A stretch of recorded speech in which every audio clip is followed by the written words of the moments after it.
ஓம் சாய்ராம். என் அன்பு குழந்தையை,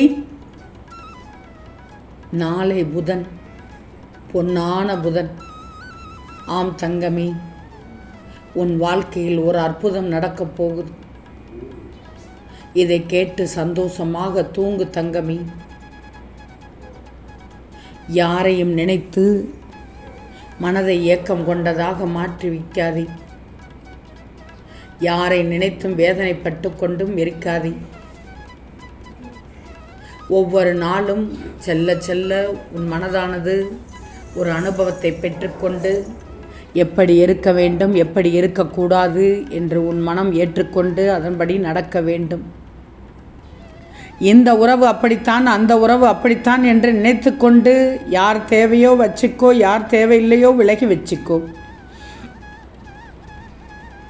கற்கண்டும் கண்ணாடி துண்டும் பார்ப்பதற்கு ஒரே போலத்தான் இருக்கும். பிறகுதான் தெரியும் எது இனிக்கும் எது கிளிக்கும் என்று. அதுபோல்தான் உன்னை சுற்றி உள்ள உறவுகளும். யார் கற்கண்டு போல் திகட்ட திகட்ட இருப்பார்கள், யார் கண்ணாடி துண்டு போல் கீச்சிவிட நினைப்பார்கள் என்று உனக்கு தெரியாது என்றாலும் தெரிந்து கொள்ள நிச்சயமாக பழகணும் தங்கமே.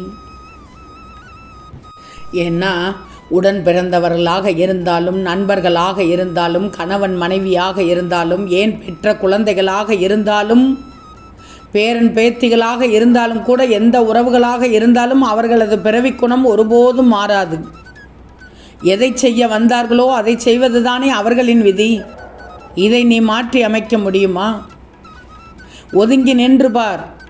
ஒதுங்கி நின்று வேடிக்கை மட்டும் பார். பந்த பாசத்தில் உள்ளே விழுந்து அறிவுரை சொல்லுகிறேன் என்று கெட்ட பெயரை மட்டும் சம்பாதித்து கொண்டு இருக்காதே. நீ ஒரு முடிவை எடுப்பதற்கு முன்பு மனதில் பல முறை யோசிப்பதில் தப்பே இல்லை. ஆனால் ஒரு முடிவை எடுத்த பிறகு அந்த முடிவு சரியா தவறா என்று யோசிப்பதுதான் தவறு. நீ எடுத்த முடிவில் எப்போதும் நம்பிக்கை வச்சுக்கோ. அந்த முடிவில் மிக உறுதியாக இரு. பிரச்சனை உனக்குள் என்றால் அதற்கான மிக தெளிவான தீர்வும் உனக்குள் தான் இருக்கணும். ஒருவேளை மனம்தான் பிரச்சனை என்றால் அந்த மனதில்தான் நிச்சயமாக தீர்வு இருக்கும் தங்கமே. பயப்படாதே. நான் சொல்வதையெல்லாம் மனதில் கேட்டுக்கோ. உன்னை எந்த நேரத்திலும் நான் கைவிட மாட்டேன். நிழலாக எப்போதும் நான் இருக்கேன். ஏதாவது ஒரு ரூபத்தில் உன்னோடு நான் வந்து கொண்டுதான் இருப்பேன். எது நடந்தாலும் என்ன நடந்தாலும் நடக்கட்டும். இந்த ஏழைக்கு என் சாயி இருக்கிறார் என்பதை மட்டும் நெஞ்சை நிமிர்த்தி சொல்லிக்கொள். உன் கர்ம வினைப்படி உனக்கு விதிக்கப்பட்ட வாழ்வில் சில உறவுகளை கையாள்வது கடினமாகத்தான் இருக்கும். அதனால்தான் உறவுகள் எப்படி இருக்கும் என்று சொன்னேன்.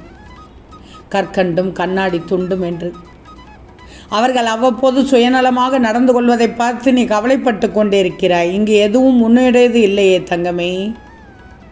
உன் வினைக்கேற்ப எல்லாம் உன்னிடம் வந்து இருக்கும். மாயைகளை மட்டும் புரிஞ்சுக்கோ. கொஞ்சம் தியானத்தில் பழகு. தியானம் முக்கியம் உனக்கு இந்த நேரத்தில்.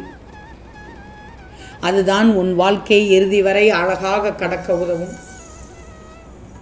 பயப்படாதே. நீ தப்பே செய்திருந்தால் கூட தலைவணங்கி மன்னிப்பு கேள். தவறே இல்லை. ஆனால் செய்யாத தவறுக்கு குற்றம் சொன்னால் உன் தலைமுடி கூட அவர்கள் முன் அசையக்கூடாது. ஞாபகத்தில் வச்சுக்கோ. நீ எப்போதுமே வாழ்க்கை வாழ்வதற்கு தயாராகி கொண்டுதான் இருக்கிறாய். ஆனால் எப்போதுமே வாழ்வதில்லையே. ஏன்னா நீ வெற்றியை விரும்புகிறாய். ஆனால் தோல்வியை தாங்கும் மனம் இல்லை உனக்கு. தோல்வியை தாங்கும் மனம் இருந்தால் தானே ஒரு வெற்றி கிடைக்கும். மூடிக்கொண்டிருக்கும் கதவையே பார்த்து கொண்டிருக்க போகிறாயா? திறந்திருக்கும் ஜன்னலைத்தான் பாரேன். வழி எல்லா இடத்திலும் உண்டு. அதைத்தான் நீ கவனிப்பதில்லையே. சரியான பயணத்தில் சரியான பாதையில் சென்று கொண்டே இரு. எல்லாம் கடந்து போகும் என்ற நம்பிக்கையோடு இரு. தோற்றுப்போன நினைவுகளை விட்டு வெளியே வா. இதுவும் மாறிப்போகும் என்ற நிதர்சனத்தில் இரு. பலூனை ஊதிக்கொண்டே இருந்தால் பெரியதாகத்தானே செய்யும். பிரச்சனைகளை நினைத்து கொண்டே இருந்தால் கவலைகள் தானே அதிகமாகும். காற்று உள்ள போதே ஊதிய பலூனை விட்டுவிட்டால் பார்க்க அழகாகத்தான் இருக்கும். எல்லாம் பழகி போகும் என்ற யதார்த்தத்திலும் எல்லாம் நன்மைக்கே என்ற மனப்பக்குவத்திலும் கடந்துவிடு. உன் வாழ்க்கையை அழகாக மனப்பக்குவத்தில் கடந்துவிடு.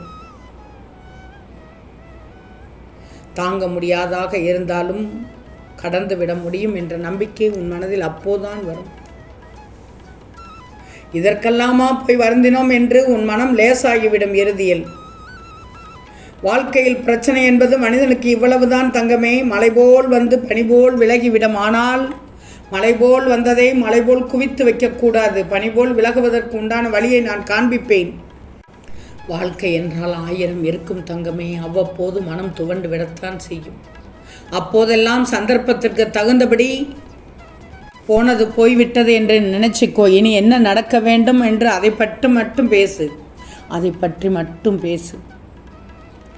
நல்ல வேலை இதோடு முடிந்ததென்று திருப்திப்பட்டு கொடு. அந்த இடத்தில் உடைந்தால் என்ன வேறு வாங்கிவிடலாம் என்று நீயாக பேசிக்கோ.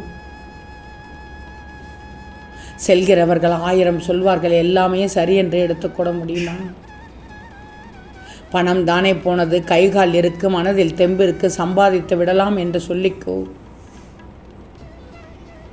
அவன் அப்படித்தான் இருப்பான், அப்படித்தான் பேசுவான், அதையெல்லாம் கண்டுகொள்ளலாமா என்று ஒதுங்கிவிடு. அப்போதான் உனக்கு நிம்மதி கிடைக்கும். இதெல்லாம் சின்ன விஷயம் என்று நினைத்தால் கவலைப்பட மாட்டாய். கஷ்டம்தான், ஆனால் முடியும் என்று நினைச்சிக்கோ. நஷ்டம்தான், ஆனால் மீண்டு வந்துவிடலாம் என்பதை ஞாபகத்தில் வச்சுக்கோ. இதில் விட்டதை அதில் எடுத்து விடமாட்டேனா என்று நீயாக சொல்லிக்கொள் தங்கமே. விழுந்தால் என்ன எழுந்திருக்கிற மாட்டேனா? அப்படிப்பட்ட சக்தியை எனக்கு சாய் கொடுக்கவில்லை என்று நினைத்தீர்களா? எழுந்து விட்டேன் என்று தைரியமாக சொல், உறக்கச் சொல். விழுந்தது விழுந்தது தான். எழுந்திருக்கிற வழியை மட்டும் தேடு. உட்கார்ந்தே இருந்தால் என்ன அர்த்தம்? எழுந்திரு தங்கமே. நடக்க வேண்டியதை பார். இவன் இல்லை என்றால் என்ன, வேறு ஆளே இல்லையா என்று நீயா சொல்லிக்கோ. இந்த வழி இல்லை என்றால் வேறு வழி இல்லையா என்று உன் மனதிடம் கேட்டுக்கோ. இப்போதும் முடியவில்லையா மனமே? இன்னொரு முறை நான் முயற்சித்தான் பார்க்கிறேன் மனமே என்று சொல். முயற்சி செய். இது மிகவும் கஷ்டம் என்று நினைத்தால் கூட கொஞ்சம் யோசித்தால் வழி நடக்கும் என்று சொல். முடியுமா என்று மட்டும் நினைக்காதே, முடியும் என்று நினை. கிடைக்கவில்லையா? விட்டுவிடு, காத்திரு. அதை விட நல்லதாகவே கிடைக்கும். யாரை பற்றியும் எதையும் பேசாதே. அவன் கதை உனக்கு எதுக்கு? உன் கதையை மட்டும்தான் நீ பார்க்கணும். விட்டு தள்ளிவிடு. வெட்டி பேச்சு தேவையில்லை.